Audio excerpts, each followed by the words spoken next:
G'day cocktail lovers. I have COVID. Not my usual cocktail introduction, but it's the truth. My second time around with the spicy cough. Just to give my body the best chance of recovering, I'm laying off booze for the week.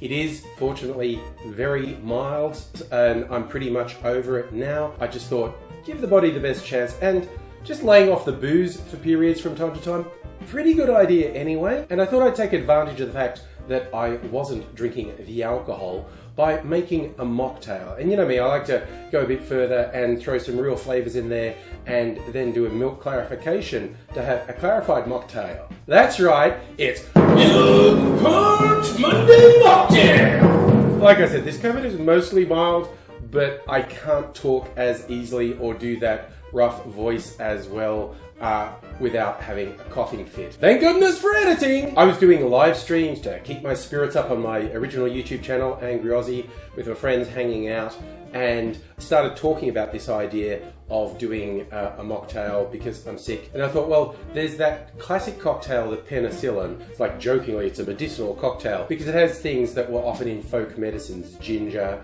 and honey and lemon. And I thought, well, maybe I could make a Penicillin mocktail. So we started talking through the elements that would be in it. I'm going to have it as a tea base, obviously not a whiskey base mocktail. Mrs. Angry has a huge collection of teas, and we talked through all the flavors and the traditional herbs and fruits and whatnot that were regarded as being health-giving. And I found in the collection these two. This is lemon, ginger, and manuka honey, and this one is elderberry and echinacea. So I used them both and made some tea. Now, when you're doing a clarified mocktail or cocktail with a tea base, when you're making the tea, make it way stronger than you normally would. The clarification process really tones down the flavors. If it's just your normal strength tea, it'll be lost. You want it strong so some of that tea character carries through. It'll cut the harsh tannins out. You'll get a really nice flavor. I made tea with those two and made it like, I don't know, 4 times stronger than I'd normally make a cup of tea. It's traditional to have a honey ginger syrup in a Penicillin, so that's what I'm doing for this mocktail as well. I made a honey syrup. I also happen to have this ginger cordial, which is really good. One of those, ooh, it's all natural and whatnot. It's actually really nice. It has a really decent ginger bite in it. So my syrup is half honey and half ginger cordial. The other bit of fun I'm having is using malted milk rather than plain milk when I do the milk clarification. That's pretty straightforward. I've just warmed up some milk and added malted milk powder into it. You know, a little treat. Grown-ups can have it. It's often for kids. I did it, well, there's the Aussie kid way. For people who are unfamiliar with such, we have a chocolate powder called Milo, which is extremely popular. And when you're a kid, you go for the Milo and mum goes, 1 spoonful. You go, okay, 1 spoonful. And you dig in and just get the biggest spoon you possibly can and dump that in. And that way you're obeying the letter of the law, if not the spirit. So that's how I made this malted milk. There's a lot of malt powder in the milk, and I warm that up and that will form the base. You know, I made a lot of it. I've still got some. It is nice and relaxing. There's probably not brandy in this. To put the whole thing together, remember these 2 key points. The ratio of your drink to your milk should be 4:1. And you add the drink to the milk, not the other way around. My actual mocktail side, it's going to be a 1 part of the syrup, 2 parts of the tea, and 1 part citrus juice. And then I add that to the milk and give it a little bit of a stir. And now we just wait for the separation magic to happen. When you finish filtering, pour that over ice in the glass of your choice.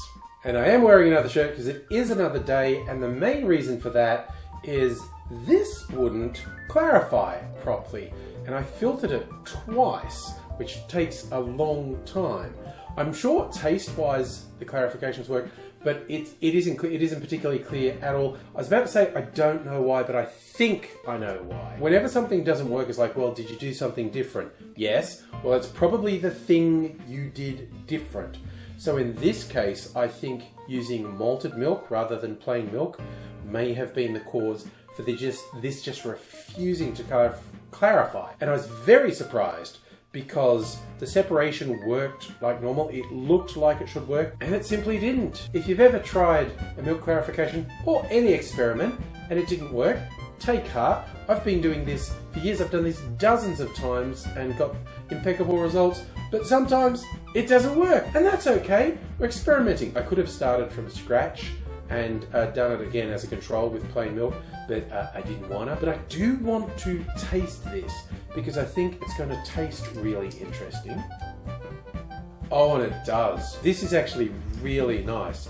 Like, I made that really strong tea, and there's just a really faint fruity tea note in there. It's not any of the harshness you'd expect with an over-strong tea. The fruit juice in there is coming through. Can I taste malt? It's got a vague tang, almost like a carbonated soft drink. It's not carbonated, but the fruity element is giving it such a nice tang. It's almost like it is. Tasty. Enjoying it. For my non-alcohol drinking friends, or even someone who just wants to take a break, this is an interesting, slightly troublesome way to make yourself a non-alcoholic mocktail. But I think, occasionally it's worth taking a bit of trouble to make something nice for yourself. So give it a go. And I do hope to see you again soon. And even though there's no alcohol in this, I'm going to sign off and say cheers.